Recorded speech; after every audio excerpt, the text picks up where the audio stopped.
no gold is not in her. She's a diamond under her. Hello friends, आज मैं आपको बताऊंगा कि आपकी अगर कक्षा 10 में गणित है और आपने अभी तक बहुत अच्छी प्रिपरेशन नहीं की है, कुछ दिक्कत है, तो आपको कैसे करनी है। और इसमें कोई भी डाउट नहीं है कि अगर आपने ये सारे पॉइंट्स कवर किए तो किसी भी हालत में 95 से तो कम मार्क्स आपके आएंगे ही नहीं। 95 में आपको आएगा सब कुछ, 100 मार्क्स का आएगा। 5 मार्क्स जा सकते हैं सिली मिस्टेक के, कभी कोई प्रेशर में आ जाता है, वो प्रेशर तो खत्म हो जाएगा अगर आपकी प्रैक्टिस बहुत अच्छी होगी, बट सिली मिस्टेक्स हो जाती हैं कई बार। तो 95 प्लस तो डेफिनेटली आ जाएंगे। और करना क्या है, आपको 2-3 चीज समझनी चाहिए। कुछ तो लोग हैं जो बहुत बुरी तरह से डिस्ट्रैक्ट कर रहे होते हैं स्टूडेंट्स को। आपको हमेशा ये समझना है कि अगर आप NCERT की किताब पढ़ रहे हैं, आपका मेन सिलेबस अगर ये है, कहीं और किसी दूसरी किताब को टच भी नहीं करना है जब तक आप NCERT को ठीक से नहीं पढ़ते हैं। सबसे इंपॉर्टेंट है। और NCERT सुनकर के कई लोगों को लगता है कि यार ये तो कोई और पब्लिकेशन की नहीं है, सस्ती किताब है, तो इसको लोग भाव नहीं देते हैं। ये वो किताबें हैं जिनको पूरा साउथ एशिया में, साउथ एशिया समझते हैं, इंडिया है, पाकिस्तान है, नेपाल है, अफगानिस्तान है, भूटान है, श्रीलंका है, इन सारे देशों में इन किताबों को बहुत रिस्पेक्ट मिलती है क्योंकि बहुत रिसर्च करके बनाते हैं। समस्या कुछ जगह पर हिंदी में जो बुक्स हैं NCERT की, उनमें कुछ जगह पर समस्या आ जाती है। वो भी ऐसे विषय जिनको कम लोग पढ़ने वाले होते हैं, अकाउंटेंसी है, इकोनॉमिक्स है, इकोनॉमिक्स नहीं, अकाउंटेंसी और बिजनेस स्टडीज, तो वहां पर हिंदी ट्रांसलेशन गलत करते हैं। लेकिन गणित में आपको वो समस्या नहीं मिलेगी। तो NCERT से पहले कहीं और देखना नहीं है। दूसरा क्या करना है, 2 और किताबें हैं। RD शर्मा साहब की किताब है और एग्जाम्पलर है। अगर आप board examination point of view से बात करेंगे तो एग्जाम्पलर आपके लिए बहुत रेलिवेंट है। वो बहुत सारे क्वेश्चंस वहां से लेकर के आ जाते हैं, आपके बोर्ड एग्जामिनेशन में आपको वो क्वेश्चंस मिलने लग जाएंगे। तो करना क्या है, आपको NCERT बुक बहुत अच्छे से पढ़नी है। अब दिक्कत आ जाएगी कि सर NCERT बुक में अकेले तो कई बार समझ में आता नहीं है, तो इसके लिए हम लोग हैं, हमारा चैनल है। हम लोग आपको NCERT किताब के हर चैप्टर के हर टॉपिक के ऊपर आपको वीडियो देंगे, एक भी टॉपिक नहीं छोड़ेंगे। उसके बाद हम लोग NCERT बुक के हर एक्सरसाइज के हर क्वेश्चन को भी सॉल्व करेंगे। आपको क्या करना है, आपको कैसे पढ़ना है, आपको पढ़ने के टाइम पर सबसे पहले ध्यान रखना है कि आपको कॉन्सेप्ट्स वाले जो भी वीडियोस हैं वो देखने हैं। कॉन्सेप्ट्स में आपको मैं कॉन्सेप्ट बताऊंगा, समझाऊंगा, फिर उसके ऊपर एग्जाम्पल भी बताऊंगा। लेकिन एक्सरसाइज मत स्टार्ट करना। एक्सरसाइज पर आप तब जाना जब आपसे खुद आंसर नहीं निकला या गलत आंसर निकला, या फिर आप एक बार देखना चाह रहे हो कि कहीं मैंने किसी और मेथड से तो नहीं किया, ये भी हो सकता है। तो आपको करना क्या है कि कभी भी एक्सरसाइज के क्वेश्चंस डायरेक्टली नहीं उठाना है। और यहाँ पर एक बहुत ही इंपॉर्टेंट चीज है, IIT कानपुर में एक प्रोफेसर सर थे, उन्होंने बताया था, और आनंद कुमार सर, मैं सुपर 30 में था, तो आनंद कुमार सर भी ये ट्रिक बताया करते, तो बहुत ही रिलेवेंट होती है। करना क्या होता है, मान लीजिए कोई एक एक्सरसाइज है, कोई भी एक्सरसाइज है, ठीक है, एक्सरसाइज X, ठीक।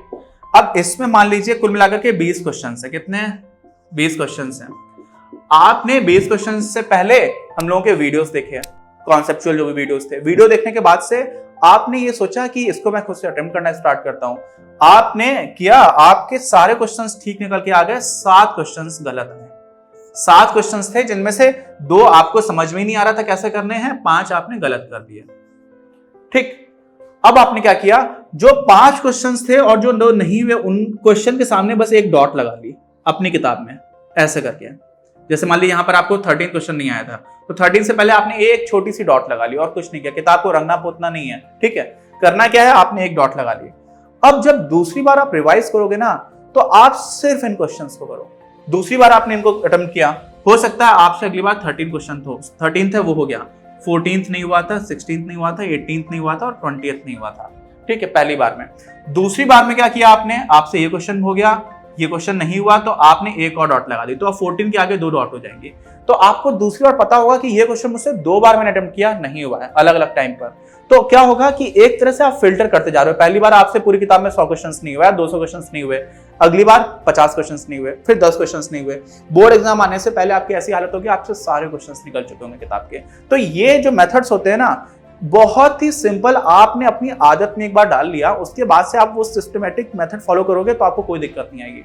अब आती है अगली बात, होता क्या है कि NCERT के साथ साथ आपको बाकी किताबें बोर्ड एग्जामिनेशन के लिए करने की जरूरत तब तक नहीं है जब तक आप कोई नया क्वेश्चन देकर के कभी डरते नहीं हो। बाकी किताबें आपकी प्रैक्टिस के लिए है। देखिए, कई बार ऐसा होता है कि हम सीख जाते हैं होगा कैसे, लेकिन उसी चीज को बहुत अच्छे से करने के लिए हमें बहुत प्रैक्टिस की जरूरत होती है। बोर्ड एग्जामिनेशन हमारे लिए उस तरह की चीज है। होता क्या है कि अगर आपको बहुत ज्यादा अच्छे से प्रैक्टिस नहीं होगी तो आप कई जगह गलतियां कर ले जाओगे, आपको आता होगा लेकिन गलत हो जाएगा। तो प्रैक्टिस आपको कॉन्फिडेंस देती है, आपकी घबराहट बिल्कुल खत्म कर देती है। आप क्वेश्चन देकर के आंसर पहले से जान जाते हो कि इसका यही आंसर है, क्योंकि आपने इतनी प्रैक्टिस कर ली होती है। और वो कैसे कर सकते हो, उसके लिए आपको मैंने 2 किताबें बता रखी हैं, एग्जाम्पलर है और दूसरा आपका आर डी शर्मा साहब की किताब है। अब इसमें एक और चीज है, हम लोगों ने अभी तक जो भी चैप्टर्स कंप्लीट किए हैं, 4 चैप्टर्स कंप्लीट हो गए हैं और अभी कुछ और वीडियोस है जो मैं आपके लिए बनाना स्टार्ट कर रहा हूँ। 15 चैप्टर्स है आपके एनसीईआरटी में, सारे चैप्टर्स हम लोग कवर करेंगे, एक भी चीज नहीं छोड़ेंगे। एक्सरसाइज को बाद में ही अटेम्प्ट करना है जब आपको कंफ्यूजन हो रहा है, और साथ में हम लोग एक टेस्ट सीरीज लेकर के आएंगे। क्या लेकर के आएंगे? Test series. ठीक है, अब ये टेस्ट सीरीज का क्या फायदा है? टेस्ट सीरीज में हम लोग करीब अभी जो नंबर ऑफ टेस्ट हैं वो 20 से कम नहीं होंगे, 20 से कुछ ज्यादा टेस्ट होंगे। 15 आपके चैप्टर्स हैं, हर चैप्टर के ऊपर टेस्ट होगा, फिर कुछ कुछ चैप्टर्स के कॉम्बिनेशन पर टेस्ट होगा, फिर पूरी बुक पर टेस्ट होगा। और उससे क्या हो जाएगा, उस टेस्ट में आपके एग्जाम्पलर और आर डी शर्मा के जो इंपॉर्टेंट क्वेश्चंस हैं वो भी आएंगे, प्रीवियस ईयर क्वेश्चन पेपर से भी जो क्वेश्चंस आए वो आ जाएंगे। तो आपको कहीं और जाने की जरूरत नहीं रहेगी। ये टेस्ट सीरीज क्या करेगी, ये आपकी प्रैक्टिस करवाएगी। आप लोग करते क्या हो, रेगुलरिटी नहीं रहती है, छोड़ देते हो। कई बार ऐसा लगता है कि 1 महीना निकल जाता है, कुछ पढ़ाई नहीं की है। तो अगर आप टेस्ट देते रहोगे तो उससे क्या हो जाएगा, आपकी वो रेगुलरिटी पूरी तरह से मेंटेन रहेगी। वो बहुत इंपॉर्टेंट पॉइंट है। और अगर आपने इतना काम कर लिया, आपको मिलेगा क्या क्या, देखो बता देता हूं। गलती क्या होती है मालूम है आजकल यार, आप लोग गलती ये करते हो कि आप लोग इंटरनेट में बहुत सारे लोग खो जाते हो। इंटरनेट में 50 तरह के डिस्ट्रैक्शंस हैं। आप पढ़ने बैठे थे, उसमें अगर आपने इंटरनेट ऑन कर लिया, मोबाइल पर पढ़ रहे हो, तो व्हाट्सएप पर मैसेजेस आते जा रहे हैं आपको, कभी नोटिफिकेशन आ रहा है किसी और का। सारे नोटिफिकेशंस बंद करो, एक भी किसी और एप्लीकेशन का नोटिफिकेशन नहीं होना चाहिए। क्यों नहीं होना चाहिए, मैंने एक वीडियो बनाया, आपको बताऊंगा। आप अगर फोकस हटा देते हो ना तो आपकी प्रोडक्टिविटी बहुत कम हो जाती है। आप ऐसा समझ लीजिए कि प्रोडक्टिविटी जो है ना, कि आप कितना अच्छे से कोई चीज सीख पा रहे हो, उसको मान लीजिए हम लोग बोल देते हैं प्रोडक्टिविटी, कि आप कितना ज्यादा प्रोडक्टिव हो। तो ये हो जाएगा आपका फोकस इनटू टाइम, ऐसे समझ लो। अब आपका फोकस बार बार जा रहा है ना, तो क्या होता है, दोबारा उतना फोकस बनाने में टाइम चला जाता है। तो अगर आपका 1 घंटे के लिए आप बैठ करके पढ़ रहे थे और 1 घंटे में आपको 10 बार नोटिफिकेशंस आ गए, तो 10 बार तो आप सीधा सीधा डिस्ट्रैक्ट हो गए। फिर आपके दिमाग में वो बात चल रही होगी कि अरे इंस्टाग्राम पर क्या था, व्हाट्सएप पर क्या था। तो होगा क्या कि वो जो पूरा फोकस है वो टूट गया, अब वापस उसी लेवल का कंसंट्रेशन बनाने में ही आपको टाइम चला जाएगा। तो 1 घंटे में अगर आपने 10 बार नोटिफिकेशंस देखे तो आपकी पढ़ाई, आप ये मान करके चलिए कि 5 मिनट की भी नहीं थी, 5 मिनट के बराबर भी नहीं है। तो आप ये समझिए कि अगर आप 1 घंटे की जगह सिर्फ 5 मिनट बैठ करके शांति से पढ़ लेते, वो ज्यादा रेलिवेंट होता।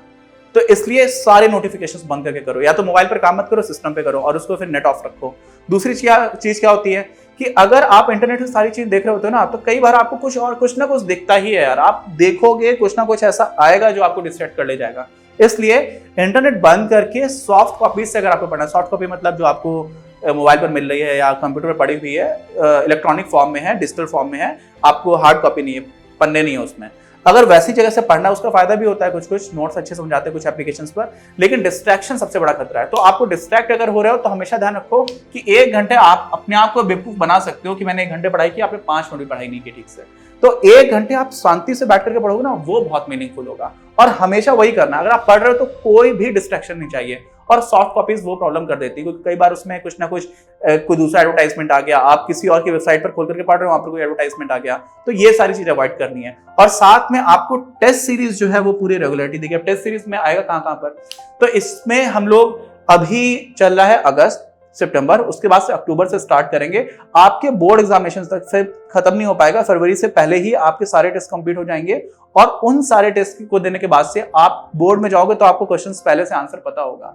एक भी क्वेश्चन ऐसा नहीं होगा अगर आपने सारे टेस्ट अटेम्प्ट किए कि आपको ये नहीं आता है। तो ये सारी चीज आपको करनी है, किसी भी तरह से डिस्ट्रैक्ट नहीं होना है। एक्सरसाइज के क्वेश्चंस पहले खुद से करने हैं, अगर डाउट हुआ तब आपको यहाँ पर आना है। टेस्ट सीरीज अगर आप ज्वाइन करोगे तो आपको previous year question papers, exemplar और आर डी शर्मा सारे के इंपॉर्टेंट क्वेश्चंस मिल जाएंगे, कहीं और जाने की जरूरत नहीं है। और हिंदी और इंग्लिश का कोई टेंशन नहीं लेना है, ये सारी चीजें आपको हिंदी में भी मिलेंगी और जो इंग्लिश मीडियम के बच्चे हैं उनको इंग्लिश में भी मिलेंगे। मिलते हैं हम लोग अगले वीडियो में, जिसमें आप लोग कोई भी इससे रिलेटेड डाउट है, क्या करना है क्या नहीं करना है, घबराना है, तो उससे बिल्कुल बिखरवाने की जरूरत नहीं है। 9th में आपकी मैथ्स बहुत अच्छी नहीं थी, फर्क नहीं पड़ता है। 9th के बहुत सारे चैप्टर्स हैं जिनका यूज हो रहा होता है 10th में, लेकिन वो सारे अगर आप ठीक से मेहनत करोगे प्रैक्टिस करोगे तो आपको समझ में ही नहीं आएगा कि 9th में कभी आपको आता भी नहीं था, सारी चीज हो जाएंगी। और अगर आपकी मैथ्स बहुत अच्छी है और फिर आपने प्रैक्टिस नहीं की तो भी आपके मार्क्स कम आ जाएंगे। फिर आप ऐसा सोचोगे यार मेरी मैथ्स तो बहुत अच्छी थी, इसकी मैथ्स खराब थी लेकिन इसके मार्क्स मुझसे ज्यादा आ गया। उसके इसलिए ज्यादा आ गया क्योंकि उसने मेहनत की है।